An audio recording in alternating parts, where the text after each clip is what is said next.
Hello and welcome to this video on rational expressions. So with rational expressions, there's going to be a few things that are going to be really important. A strong background in working with fractions is definitely going to be needed, as well as being able to factor. Okay, so those are going to be very, very important. So a rational expression, as it says here, we got the definition. The word rational, though, what you want to think about is rational has the root word ratio, which means fraction. So everything we're going to be dealing with, there's going to be fractions involved. So it says an algebraic fraction with a numerator and a denominator that are polynomials. A polynomial is something of the form like this. It could be like a plus b times x plus c times x squared plus d times x cubed. And it could just keep going and going. But the one thing to note is that any of the exponents on a variable, it has to be a 1, 2, 3, 4, and so on, or it could also be a 0. So that's what a polynomial is. And for numerator and denominator, the numerator is the top of the fraction there, and then denominator, that's just the bottom of the fraction. So looking at point number 2 now, it says non-permissible value. So there's going to be different values that you aren't allowed to have. They are non-permissible. They are not allowed. It's kind of like in our radical unit where under the radical, let's say we had something like this, we knew that whatever was under there, it had to be greater than or equal to 0 if the index here was an even number. So it's the same kind of idea, but now just in a fraction form. So a non-permissible is any value for a variable that makes an expression undefined. So it would be like something that gives you an error in your calculator. So in a rational expression, a value that results in a denominator of 0 is going to be our non-permissible values. So anytime the denominator equals 0, that would be bad because you can't divide by 0. So this right here, x minus 3, we'd say x minus 3 cannot equal 0, because if it is, then we're going to be dividing by 0. And then you'd add 3 onto both sides, and you get x cannot equal a 3, which is what we have right there. So non-permissibles are just values that are not allowed. Next, we got point 3 here, and we're going to do some simplifying. There's going to be 6 different examples that we're going to look at. So it says simplify the following and state the non-permissibles. So to do that, we're going to have to know the steps that we need to do, and our steps are right here. So first thing you should always do is factor the numerator and the denominator. Then you're going to state the non-permissible values or restrictions on the variable. And then step number 3, divide out common factors. So basically do your canceling. And really these steps are the exact same as what you would do if you just had a regular fraction. So I'll do a really simple example. Let's say you had 10 over 15. Now I could break apart each of these numbers into their factors. I could break 15 down into, say, 3 times 5, and I could break 10 down into 2 times 5. And then both of them have 5s, so I could cancel that out. And then all you're left with is the 2 on the top and the 3 on the bottom. So that would be how you simplify a fraction. It's going to be the same kind of idea with our expressions. So you're going to factor it, break it into its factors, do some canceling, and then simplify, and you'd get your final answer. So looking at this first one, we got 10x divided by 5x squared times y. So I could break, say, 10 into 5 times 2, and then that 5 would cancel with that 5. And I could also cancel this x with one of these x's, so I just have 1 left in the denominator. So in the numerator, I got a 2 up there. And in the denominator, I have one of the x's left over, and I still have the y. So our final answer would be 2 over xy. Now to do our restrictions, we're going to always look at the original, whatever you began with. And we had an x squared and a y both in the denominator. So imagine if you had this. So 5 times x squared times y. This is where the x and the y are. I'm just not writing them. Now if either of those numbers happen to be a 0, okay, if that's a 0, then I'm going to end up getting 0 regardless of what this is. It could be any other number. If I'm going to square 0 and then times it by anything else, I'm always going to get out 0. So that x cannot equal 0, and same thing, if this is ever a 0, then all of this is going to be equal to 0. So neither of those can equal 0. So my restrictions are x and y cannot equal 0. So number 1 is done. Looking at number 2 here now, we got 2x over x squared plus x. So I am going to first factor everything. In the top, I can't factor anything, so I'll just leave it as 2x. In the denominator, they both have an x, so I can factor out an x. So I got x plus 1. And now that we have that, I'm going to do my restrictions. So both of these terms, the x and this x plus 1, both of those cannot equal 0. So x cannot equal 0. So that is already simplified. X cannot equal 0. And then for our other one, x plus 1 can also not equal 0. Because if it is, then I have 0 times whatever this is, and that'll give me 0, and I can't divide by 0. So x plus 1 cannot equal 0, and then subtract 1 on both sides. The 1's will cancel, and you get x cannot equal a negative 1. So those are our two restrictions. Back to the simplifying. Now I see both of these have an x, so what I can do is I can cancel out an x in both of them. So all that we have left is 2 divided by x plus 1. Moving on to number 3 here now. Again, simplify and then state non-permissibles. So I'm going to factor first. In the numerator, I can factor a 2 out of both terms. So I got 3 minus m divided by, and then the denominator there is actually a difference of squares. So to factor that, I'm going to have 2 sets of brackets. It's going to be a plus in one, a minus in the other. And then the square root of m squared is m, so that goes first in both brackets. And then the square root of 9 is 3, so that goes in the second part of both brackets. So now that it's factored, I can see what's in the denominator, so that's going to help determine my restrictions. So m plus 3 cannot equal 0, and m minus 3 can also not equal 0. So with that left one, you're going to minus a 3 from both sides, so you get m cannot equal negative 3. And then on the right one, you're going to add a 3 onto both sides, and so m cannot equal a positive 3. Back to the simplifying up here now. Now, I don't see anything in the numerator that's also in the denominator that I can do any canceling. But this one and this one are quite close. It's just kind of the terms have been rearranged. So what I'm going to do is I'm going to first rearrange these so that they're in the right order, and then in our next step you'll see what we're going to do. So first just change the order. So minus m goes first, and then plus 3 is second.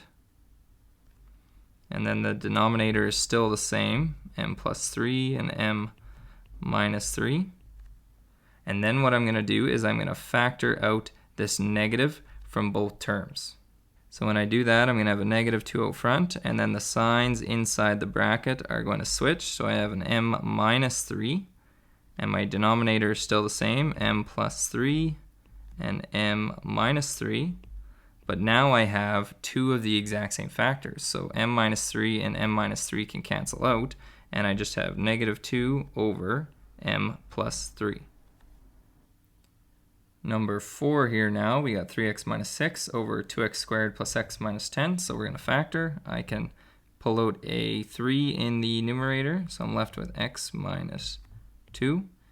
In the denominator there, we got a trinomial that we're going to have to factor using our product and our sum.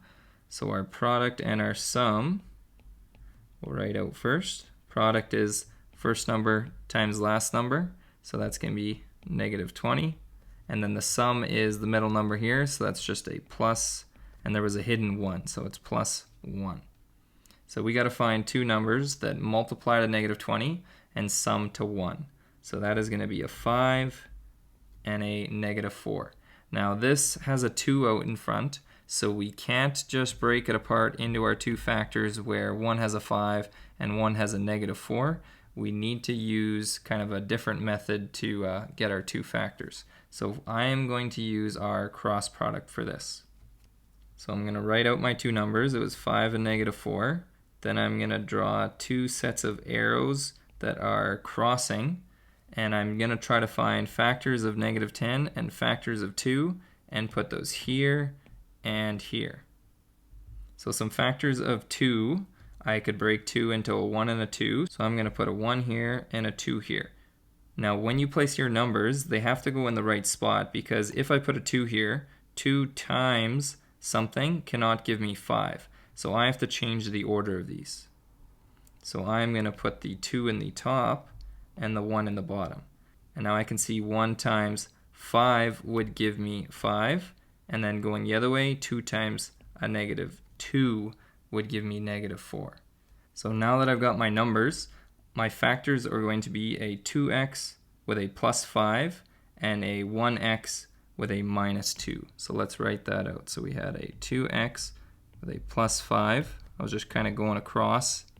And then I have a 1x, so I can just put x, and a -2. And then again, now that I have that factored, I can do my restrictions. So 2x plus 5 cannot equal 0. Let's solve this one first. So you'll subtract 5 from both sides, and I'll have 2x cannot equal a -5. And then divide both sides by a 2, and we get x cannot equal -5/2. For our other restriction, I'm just going to have to move this over a little bit. So we had x minus 2 cannot equal 0. And then add 2 to both sides, so x cannot equal a 2. So now that the restrictions are done, we can go back to simplifying. And I see we got x minus 2 and an x minus 2, so those will cancel out. And then I am just left with a 3 up in the numerator, and in the denominator we got a 2x plus a 5. On to our second last one here now, number 5. So with this one, I see we got 2 terms in the top and 2 terms in the denominator. Now these 2 terms here both look like perfect squares. So I'm thinking that one's a difference of squares, and in this case it actually is. So to factor that, the square root of 16x squared is 4x. So I'm going to have 4x in my brackets. That'll be our first term. And then if you take the square root of 9y squared, that's going to be 3y, so that'll go second. And then you'll put a plus and a minus. And the order of those don't matter. The minus could have went in the first one. So our numerator is factored. In the denominator, the only thing I can pull out from both of those is a 2. So when I do that, I got 4x minus 3y left over. And now that denominator, remember, that can't equal 0, so we got to take 4x minus 3y and say that does not equal 0. Now with this one we have 2 variables, so what you can do is just solve it in terms of one of the variables. So I'm going to get it to be x equals. So I'm going to add 3y onto both sides first. The 3y's will cancel, and I'll have 4x cannot equal 3y. And then what we'll do is we'll just divide both sides by a 4. So you'll get x cannot equal 3y divided by 4. And that would be our restriction. So if they have x's and y's, you'll just solve it in terms of x or in terms of y, whichever one you want to do, and there'll be the other variable on the other side. So back to simplifying this now, we had a 4x minus 3y in the top and the bottom, so those are going to cancel out. And then what I'm left with, we got 4x plus 3y in the numerator divided by just the 2 in the denominator. Looking at number 6 now, this is our last one.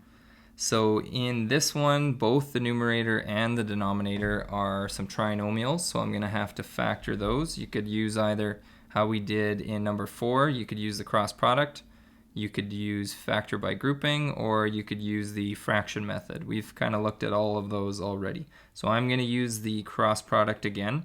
So looking at the top one, we had the product of 2 times -15, so that's going to be -30.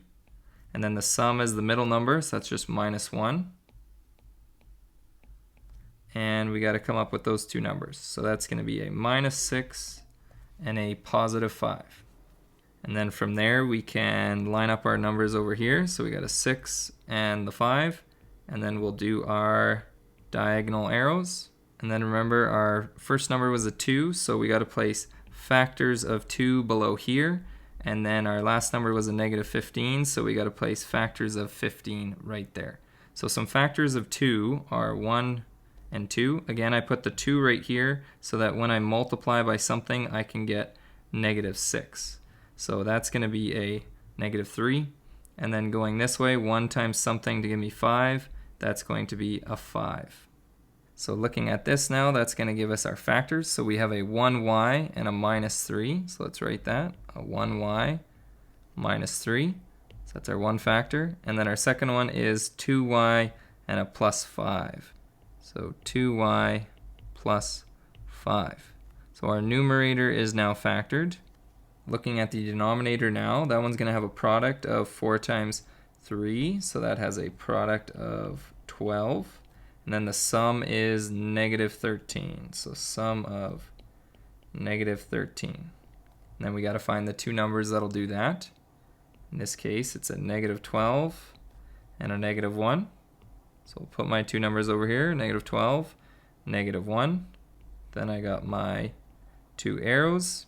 And again, first number was a 4, so we got to find numbers that multiply to 4 there. So our only options for 4 are either 2 and 2 or 4 and 1. So if I put 2 and 2, can I go 2 times something to give me -1?